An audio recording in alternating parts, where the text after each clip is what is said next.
Goeiedag en welkom by vandag se videoles. In vandag se video gaan ons kyk na gelyktydige vergelykings wat opgelos moet word.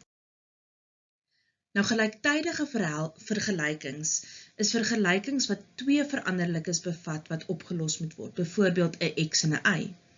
Nou om twee veranderlikes op te los, benodig jy twee vergelykings wat gelyktydig opgelos moet word. En die metodes wat ons gebruik is eliminasie of substitusie. Jy kan dit natuurlik ook grafies gaan doen, want dit is eintlik maar twee funksies wat mekaar sny. Maar dit is bietjie meer tegnies en ons fokus daarom net op hierdie twee metodes. Jy gaan egter vind dat veral in graad 11 gaan die metode van substitusie aansienlik makliker wees om te gebruik. Nou met die metode behels dat jy een veranderlike gaan isoleer, met ander woorde gaan alleen kry. So jy moet gaan besluit watter een is die maklikste een om alleen te kry, die x of die y. En watter een jy ook al dan alleen kry, gaan vervang jy dan in die tweede vergelyking dan met dit wat jy gekry het. Kom ons bestudeer die volgende voorbeeld. So die twee vergelykings word vir ons gegee. 2x is gelyk aan 3y en x² min xy plus y² is gelyk aan 7. Hulle vra vir ons om die oplossings van beide x en y te kry.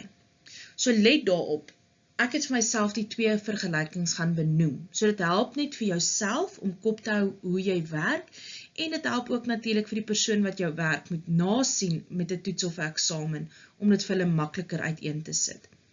So ons noem die 2x is gelyk aan 3y ons eerste vergelyking en dan die x² min xy plus y² gelyk aan 7 ons tweede vergelyking.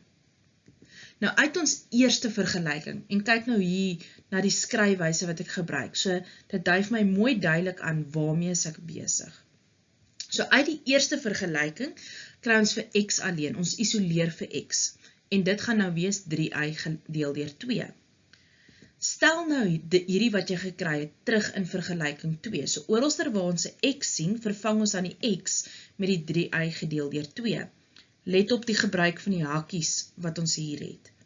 Goed, die volgende stap wil ons nou van die hakkies ontslaa raak, so ons vereenvoudig, dan kry ons die 9y² deel 4 minus 3y² gedeel deur 2 plus y² gelyk aan 7.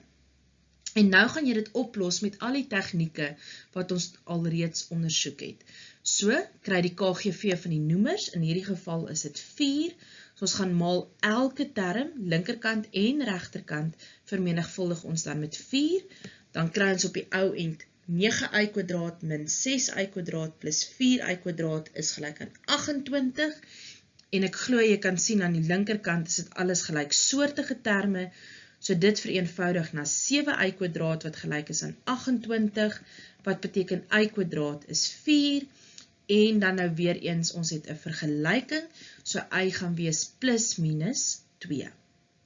Nou moet jy beide van hierdie twee waardes onthou, y is gelyk aan 2 of y is gelyk aan min 2, dan gaan terugvervang in die vergelyking wat ons hier gekry het, x is gelyk aan 3y deel 2, sodat jy die vergelykings kan oplos. So, ons kry x is 3 gemaal met, en ons sit eers die positiewe 2 in, gedeel deur 2, of dan vir die tweede vergelyking, x is gelyk aan 3 vermenigvuldig met die negatiewe 2 gedeel deur 2. Goed, en as ons dit dan nou alles vereenvoudig, kry ons dan na die twee oplossings, x is gelyk aan 3 of x gelyk aan min 3 gaan wees.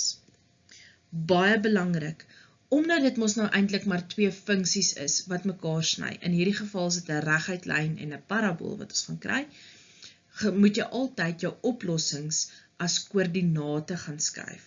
So, ons het gekry, onthou koördinate is 'n xy-waarde, so die x-waarde was 3, en die y-waarde wat ons gebruik het was die positiewe 2. Vir die ander koördinaat is dit dan min 3, en die y-waarde was min 2 gewees.